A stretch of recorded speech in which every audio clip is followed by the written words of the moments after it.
¿Se oye bien? ¿Se oye bien? Sí, acá, ok. Bueno, pues vamos a hablar sobre el síndrome de insuficiencia respiratoria aguda.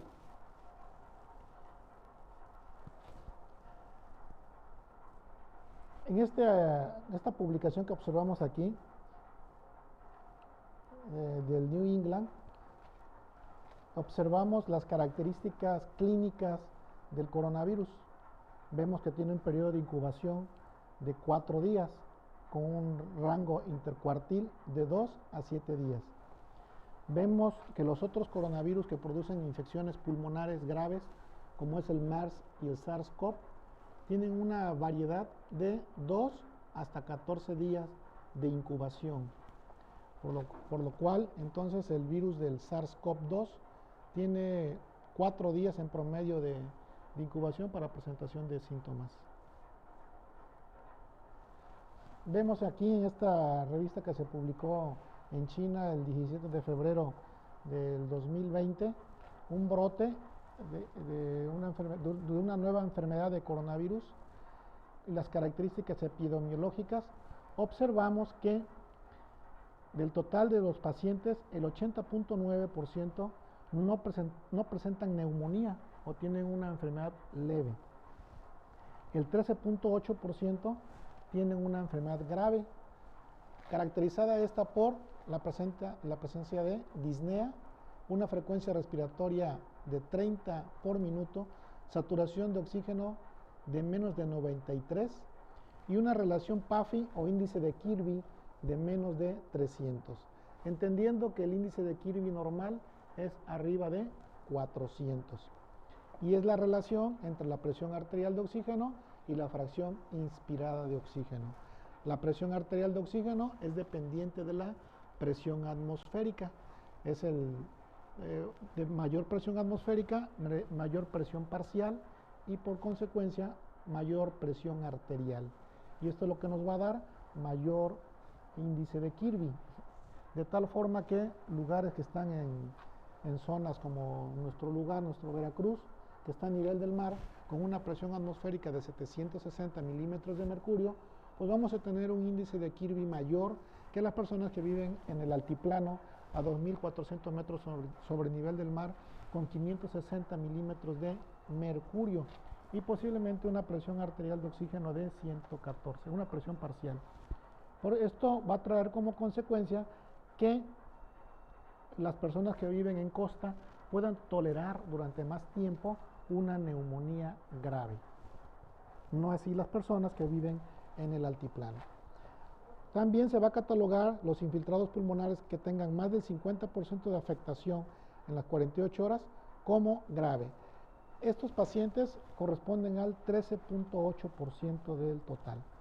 Y los críticos, pacientes críticos o pacientes con falla respiratoria grave, van a corresponder el 4.7% del total.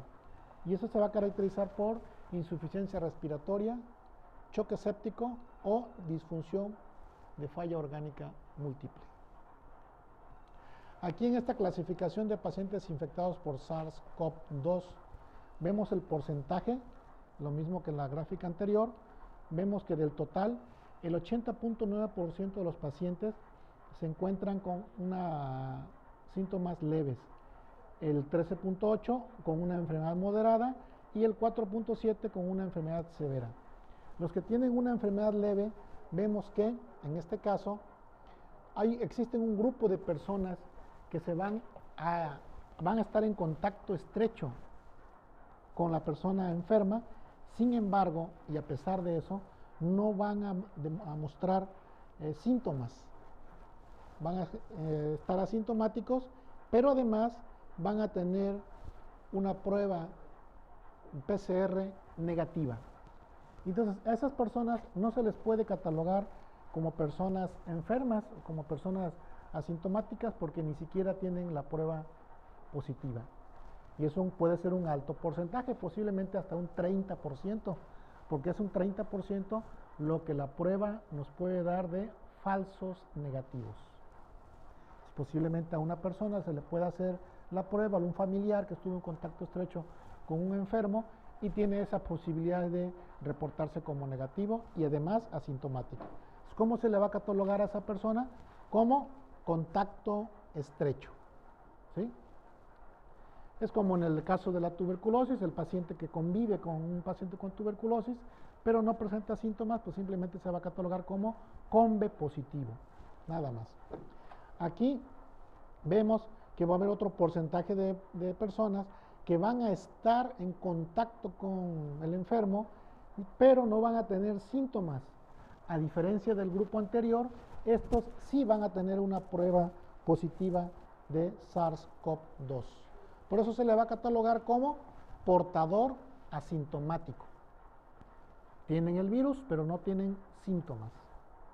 El otro grupo que cae en este porcentaje de 80.9% son personas que tienen la prueba positiva, pero tienen mínimos síntomas. No tienen insuficiencia respiratoria, no tienen disnea y posiblemente no tengan ni fiebre.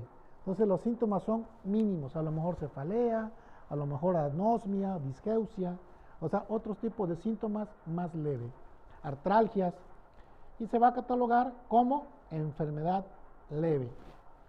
El 13.8% de los pacientes van a tener una enfermedad moderada y estos van a caracterizarse por tener la prueba positiva, van a tener una fiebre persistente o pueden tener disnea, pero es una disnea que es tolerable y van a tener un índice de Kirby o también conocido como PAFI de menos de 300. Entonces ya va a haber cierta insuficiencia respiratoria. Van a haber infiltrados pulmonares en más del 50%.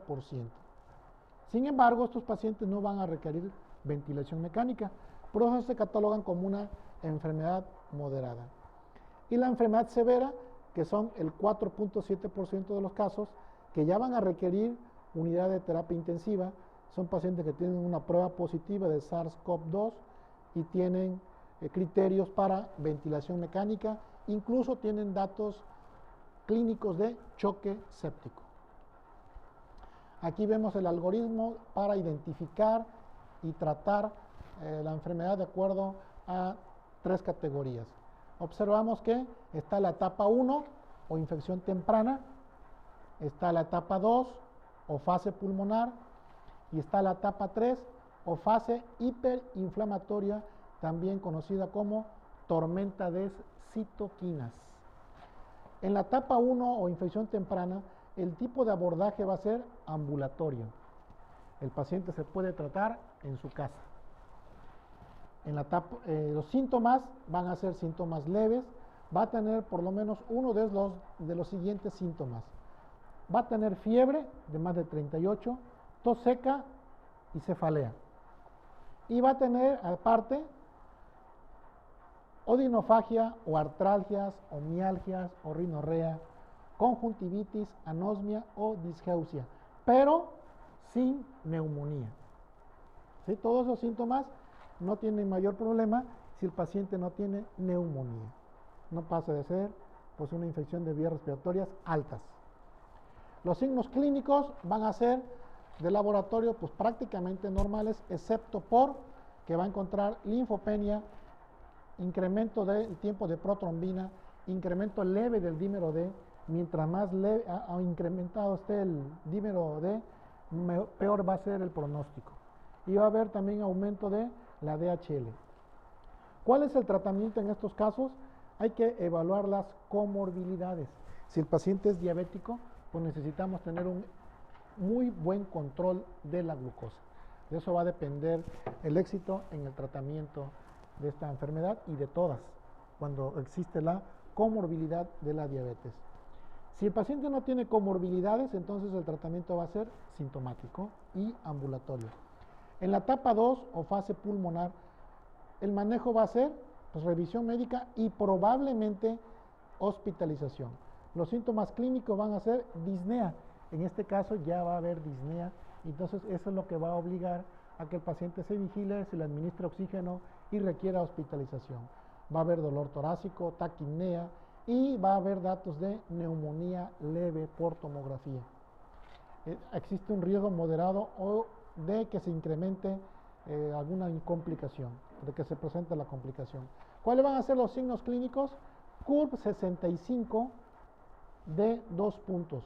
Va a haber saturación de oxígeno de menos de 90, transaminasemia, leucopenia, alteraciones radiográficas como infiltrados pulmonares bilaterales y va a haber procalcitonina baja. Aquí, al revés de las infecciones bacterianas, que la procalcitonina se eleva, en el caso de esta infección y infecciones virales, la procalcitonina va a estar baja, normal o baja, y mientras más baja esté, peor pronóstico. Va a haber elevación de proteína C reactiva, CPK y de la mioglobina. ¿Cuál es el tratamiento en este caso de la fase pulmonar? Va a haber atención integral, tratar la sobreinfección y evaluar opciones de tratamiento, por ejemplo, la hidroxicloroquina y la azatioprina, dos medicamentos que pueden prolongar el complejo QT. Y por eso es importante que el paciente se le haga un electrocardiograma antes, durante y después del tratamiento para ver que no tengan alguna alteración electrocardiográfica. Aparte de tratar las molestias gastrointestinales. También, si existen ya datos de proceso inflamatorio a nivel pulmonar, se le pueden dar corticosteroides a dosis baja, por ejemplo, la metilprednisolona a 80 miligramos cada 24 horas. En la etapa 3 o fase hiperinflamatoria, que hay tormenta de citoquinas, el tratamiento va a ser hospitalización en unidades de reconversión. ¿Cuáles van a ser los signos clínicos?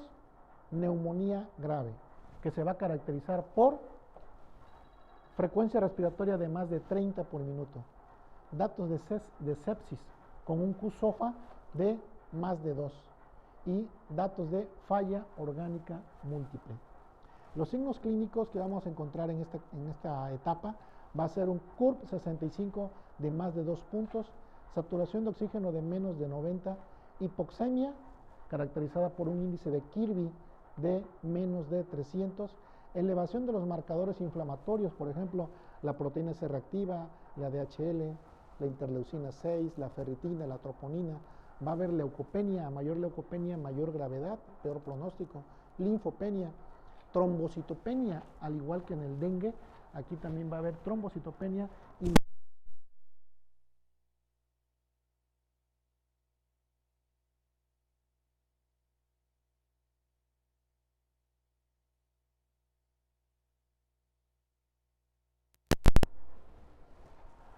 mientras mayor trombocitopenia, mayor o peor va a ser el pronóstico en esta enfermedad.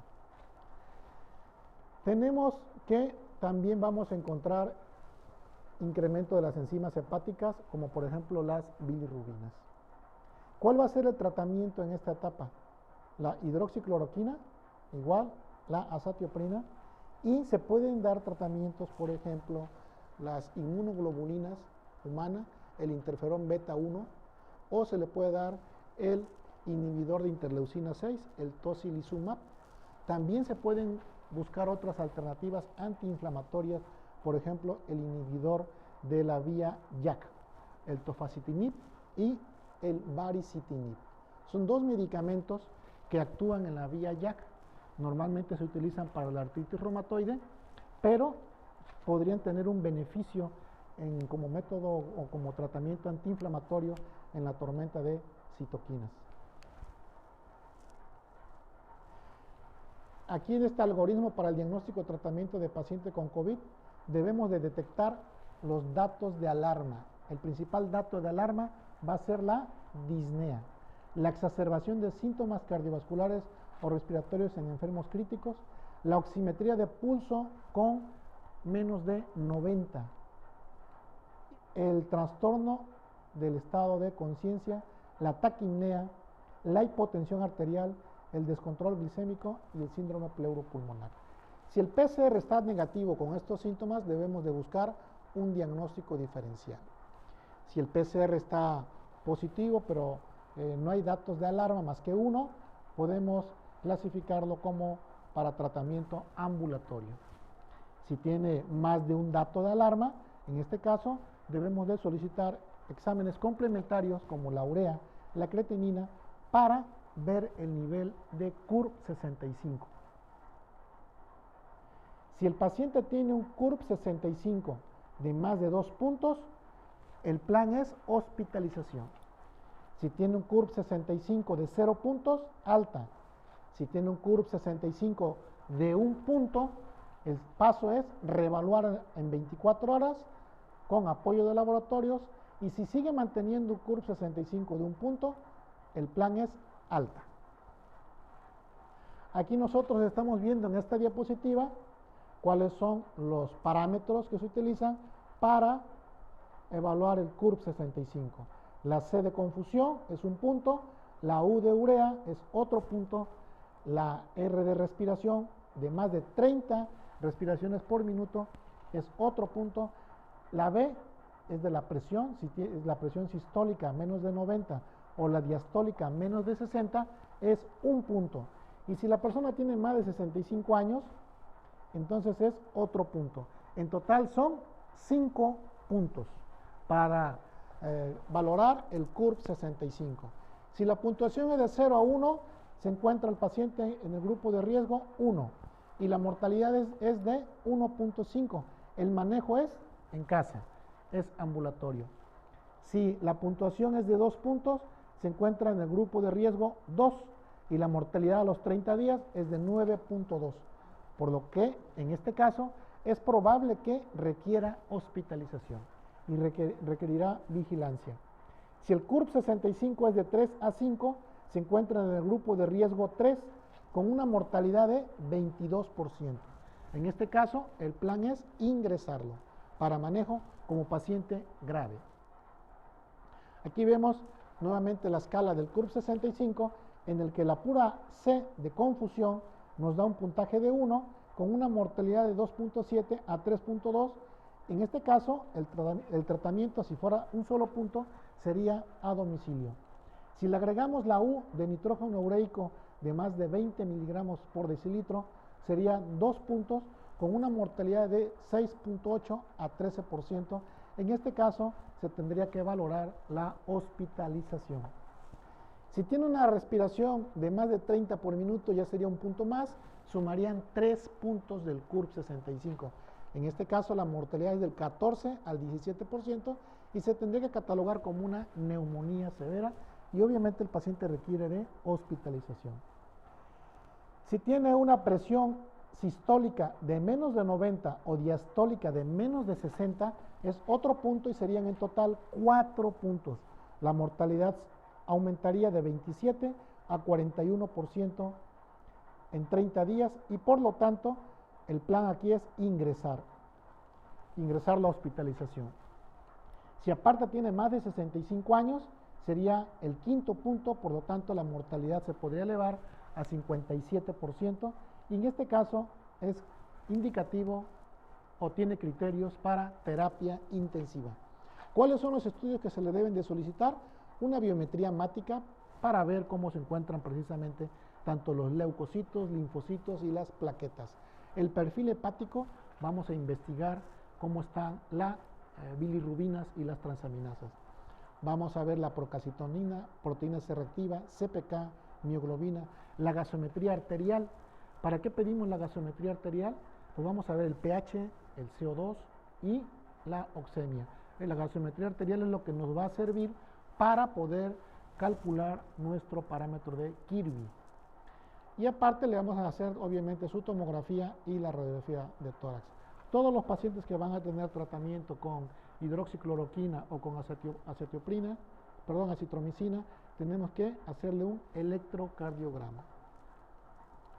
Aquí estamos viendo la escala nacional de advertencia temprana, por sus siglas en inglés NEWS, que tiene estas diferentes variables: la frecuencia respiratoria, la saturación de oxígeno, el uso de oxígeno suplementario, la presión arterial, el pulso, el estado de conciencia y la temperatura. Vemos que la frecuencia respiratoria empieza de 0 a 3 a la derecha y de 0 a 3 a la izquierda. Vemos en este caso que si el paciente está respirando más de 25 por minuto, en automático tiene 3 puntos en la escala de NEWS. Si tiene menos de 8 respiraciones por minuto, entonces también va a tener 3 puntos en la escala de INEWS. ¿Qué significa? Que el paciente es grave si respira mucho o es grave si respira poco. ¿Por qué? Porque nos está indicando que el paciente ya con una respiración más lenta de 8 por minuto o menos, pues prácticamente está cayendo en paro respiratorio. Se está cansando de respirar tanto y eso es lo que también nos cataloga como una situación grave o una situación emergente. La saturación de oxígeno, lo ideal sería que esté arriba de 96. Una saturación de oxígeno, mientras más va bajando, pues va a ser el peor el pronóstico, peor la puntuación, mayor la puntuación en la escala de INEWS. De 94 a 95, 1, 92 a 93, 2 puntos, y menos de 91 de saturación, 3 puntos en la escala de INEWS. Si requiere oxígeno, son 2 puntos, si no requiere oxígeno, es 0. La presión arterial es importante. Si tiene una presión arterial muy alta, más de 220, tiene en automático 3 puntos en la escala de INEWS, pero si está hipotenso, también es grave. Una presión arterial de menos de 90 sistólica también son 3 puntos en la escala de INEWS. El pulso, igual que la frecuencia respiratoria, igual que la presión, el pulso, si está muy alto, es malo, y si está muy bajo, también es malo. Si está el pulso a más de 131 por minuto, son 3 puntos en la escala de INEWS. Y si tiene un pulso de menos de 40 por minuto, también son 3 puntos en la escala de INEWS. Porque entonces nos está indicando que el paciente está cayendo en paro cardíaco. Paro respiratorio y paro cardíaco. Y eso también es motivo de emergencia y de una asistencia inmediata.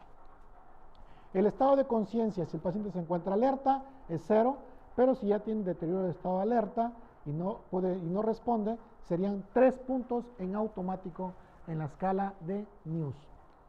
La temperatura, si la temperatura está normal, es 0, pero si tiene 39, es 2 puntos. Si está hipotérmico, también son 3 puntos.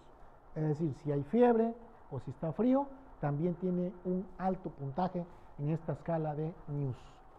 Aquí en esta gráfica podemos ver cuál es el comportamiento que tenemos que tener en base al puntaje de la escala de INEWS. Si tiene 0 puntos, el riesgo clínico es bajo, por lo tanto los cuidados de enfermería pues van a ser cada 12 horas, signos vitales y cuidados generales de enfermería rutinarios. Si tiene de 1 a 4 puntos en la escala de INEWS, en la clasificación, el riesgo clínico es bajo. Y por lo tanto, los cuidados de enfermería pues son cada 4 a 6 horas, los signos vitales. Pero si en un solo parámetro el paciente tiene 3 puntos en la escala de INEWS, entonces el riesgo clínico es de bajo a medio. En este caso, la respuesta debe de ser urgente, en piso. Y los signos vitales deben de ser cada hora. Si tiene de 5 a 6 puntos en la escala de INEWS, el riesgo clínico es medio y entonces la respuesta debe de ser urgente. Los signos vitales deben de ser cada hora. Si tiene de 7 a 6 puntos en la escala de INEWS, el riesgo clínico es alto y entonces aquí la respuesta es emergente. Y se debe de hacer un monitoreo continuo de los signos vitales. El QI-SOFA o criterios de evaluación rápida de falla orgánica múltiple es para que podamos evaluar al paciente cuando ingresa a urgencias de una forma rápida, prácticamente teniendo como parámetro la medición de la presión arterial. Vemos que las variables son la frecuencia respiratoria, el estado mental y la presión arterial sistólica. Si la frecuencia respiratoria está de menos de 22 por minuto, es un punto. Si el estado mental está alterado, es otro punto. Y si la presión arterial sistólica la tiene menos de 100 por minuto, es otro punto. En total serían 3 puntos en el QI-SOFA. Si tiene menos de 2 puntos en total, el riesgo es bajo. Si tiene más de 2 puntos, el riesgo es alto. Un riesgo de falla orgánica múltiple. Aquí vemos los criterios de valoración del SOFA ya completo, con las variables como el índice de Kirby o PAFI, vemos las plaquetas, las bilirrubinas, la presión arterial, el sistema nervioso, la escala de Glasgow y los niveles de creatinina o la uresis. Vemos que dependiendo del PAFI o Kirby, si tiene un Kirby normal arriba de 400, entonces son 0 puntos en la escala de SOFA. Si tiene un PAFI de menos de 400, es 1 en la escala de SOFA. Menos de 300, 2, menos de 200, 3 y menos de 100, 4 en la escala del SOFA. Las plaquetas, mientras más bajas estén las plaquetas, peor va a ser el pronóstico. Unas plaquetas normales son arriba de 150 y serían 0 puntos.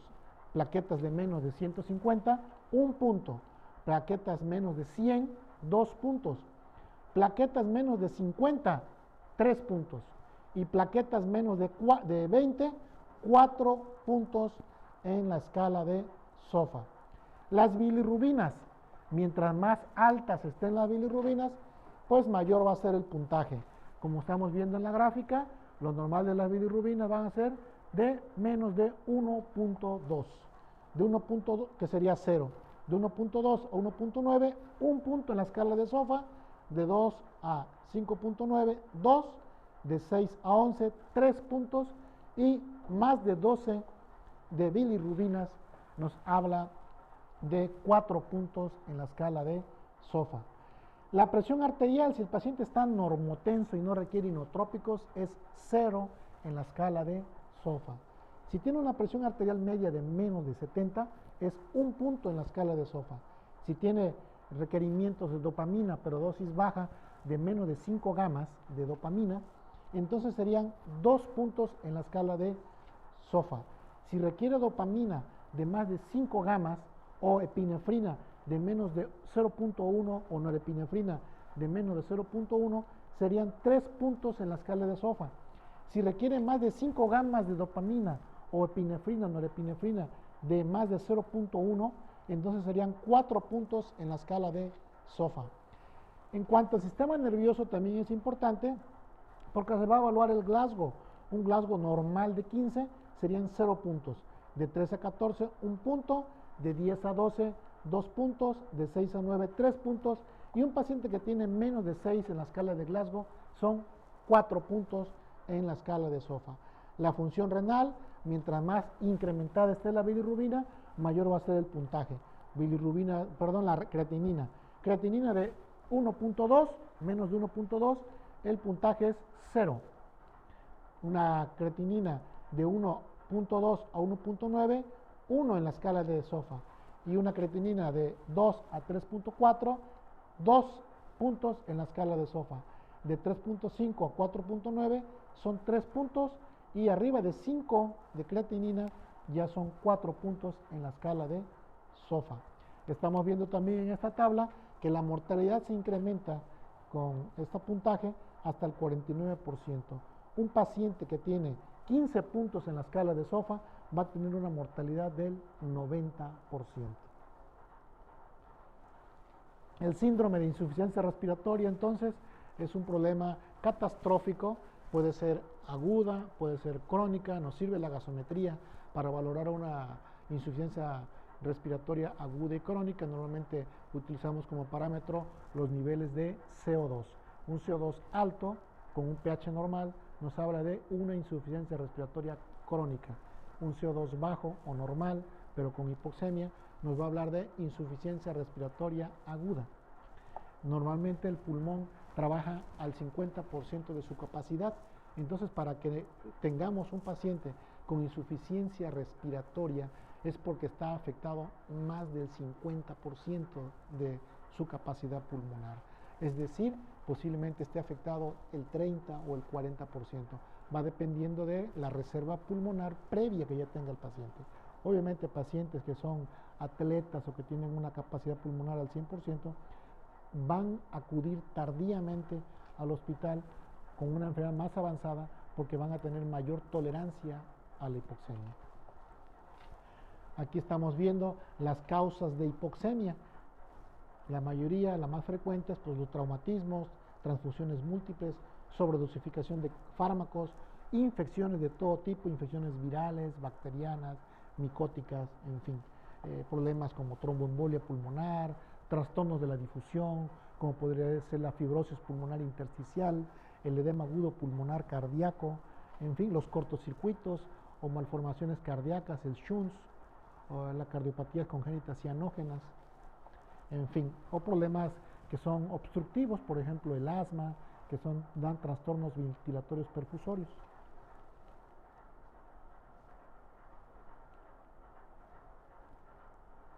Aquí estamos viendo el diagnóstico de SIRA mediante los criterios de Berlín.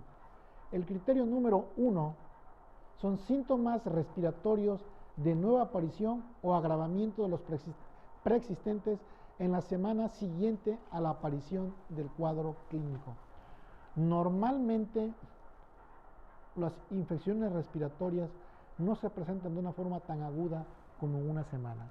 Van llevando un proceso de una forma más lenta. Entonces, una semana de evolución es relativamente muy rápido para hablar de un proceso infeccioso. Criterio 2, opacidades bilaterales no atribuibles completamente a derrames, atelectasias pulmonar, lobular o nódulas visibles mediante radiografía, tomografía computarizada o ecografía. No es común, no es normal que un paciente inmunocompetente tenga neumonía. Las neumonías no son de gratis. La persona cuando tiene neumonía es porque tiene una inmunosupresión, ya sea diabetes, VIH, EPOC, asma, desnutrición, alcoholismo. Entonces, no es común que nosotros podamos ver un paciente inmunocompetente con una neumonía. La neumonía, cuando se da en inmunodeprimidos.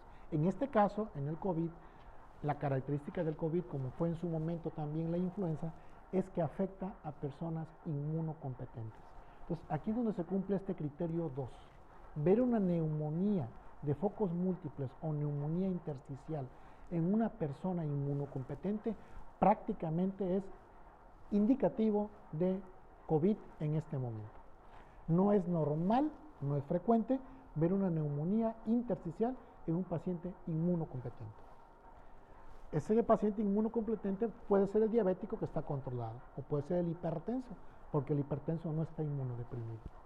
Criterio 3, edema pulmonar no atribuible completamente a una insuficiencia cardíaca o sobrecarga de líquidos. Requiere evaluación objetiva para descartar edema hidrostático si hay factores de riesgo. El edema pulmonar, igual, una persona que no es cardiópata, que no tiene hipertensión, no tiene por qué hacer un edema pulmonar, si no tiene hipertensión arterial pulmonar, en fin. El edema pulmonar se presenta en personas que tienen insuficiencia cardíaca, sobre todo insuficiencia cardíaca izquierda, y esta se va a deber, pues, sobre todo a hipertensión o a infarto, la insuficiencia cardíaca izquierda. Entonces, no es justificable o no tendría explicación ver a una persona con edema pulmonar sin datos de hipertensión, crisis hipertensiva. Perdón, una crisis hipertensiva sería lo que justificaría un edema pulmonar en la mayoría de los casos. Si la persona no tiene hipertensión o crisis hipertensiva, la explicación entonces sería esta, el COVID. Criterio número 3. Y la otra es la hipoxemia, una hipoxemia refractaria, con una relación de Kirby o una relación de PAFI de menos de 300 milímetros de mercurio, con un PIB o CPAP de más de 5 centímetros de agua. Aquí en esta imagen podemos ver 6 tomografías con infiltrado intersticial. Vemos aquí infiltrado intersticial en vidrio despulido, bilateral, sobre todo en las regiones basales, periférico y relativamente simétrico. Vemos aquí en la imagen número 5 el broncograma aéreo, una zona hiperdensa, basal derecha, paravertebral, con el broncograma aéreo. Y alveolograma aéreo también vemos en esa misma imagen la tomografía 5, una opacidad basal izquierda paravertebral, prácticamente del otro lado, con broncograma aéreo también. En la tomografía número 6 vemos un pulmón blanco, así se cataloga como vidrio despulido, y logramos ver en el del lado izquierdo, en la tomografía 6, el broncograma aéreo. Entonces esto se trata de una neumonía severa, una neumonía intersticial por COVID. Aquí vemos en esta tomografía los infiltrados intersticiales de predominio basal bilateral, aquí donde están marcando las flechas, vemos infiltrados intersticiales. Y ya en la última tomografía de la derecha estamos viendo ya opacidades en vidrio esmerilado y producido por una neumonía organizada. Aquí estamos viendo la clasificación de la hipoxemia de acuerdo a el índice de Kirby o PAFI. Es una forma más objetiva de medir la hipoxemia. No la disnea, sino la hipoxemia. Entonces tenemos que, si tiene un índice de Kirby de menos de 300, se cataloga pero más de 200, se cataloga como una hipoxemia leve.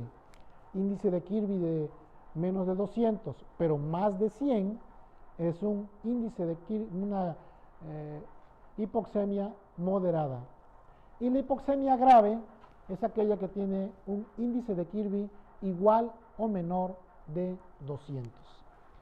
La PA2, como vemos acá la nota, presión arterial de oxígeno, significa presión arterial de oxígeno, y la FiO2 significa fracción inspirada de oxígeno, que corresponde al 21% de la atmósfera. Es decir, el 21% del aire que respiramos es oxígeno y el resto es nitrógeno. Esa fracción inspirada de oxígeno es la misma en todo el mundo, ya sea el altiplano, ya sean lugares altos sobre el nivel del mar o ya sea a nivel del mar. Lo que cambia es la presión atmosférica y eso es lo que va a hacer que cambie, es la presión parcial de oxígeno y por consecuencia la presión arterial de oxígeno. Aquí estamos viendo un estudio que se hizo en China, en el Centro para el Control y Prevención de Enfermedades en China. Se hizo este estudio epidemiológico de 44.672 pacientes con enfermedad por coronavirus, de los cuales el 19% presentaron insuficiencia respiratoria aguda. De este 19%, 14% fueron clasificados como leve a moderado.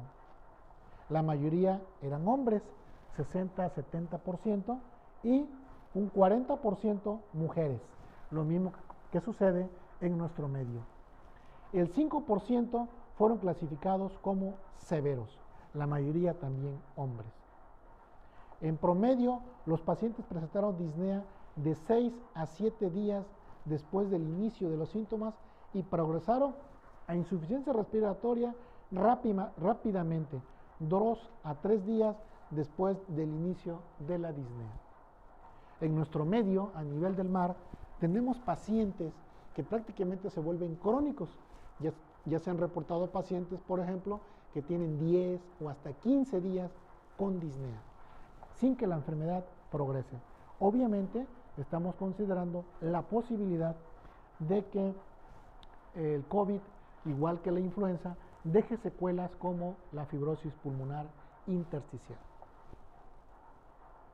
Por lo anterior, resulta fundamental realizar el diagnóstico oportuno de este padecimiento para implementar el tratamiento adecuado de forma oportuna y pronta.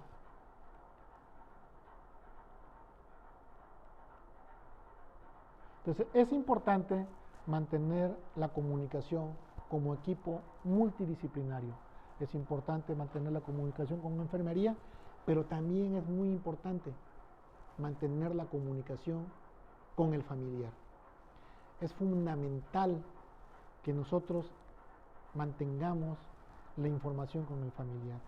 Es traumático para el familiar no saber cómo está su paciente cuando lo deja en urgencias hasta el final, si hay un desenlace fatal. Entonces, es fundamental para nosotros, personal médico, mantener una excelente comunicación con el familiar. Eso es todo. Espero que no tengan ninguna duda al respecto. Gracias.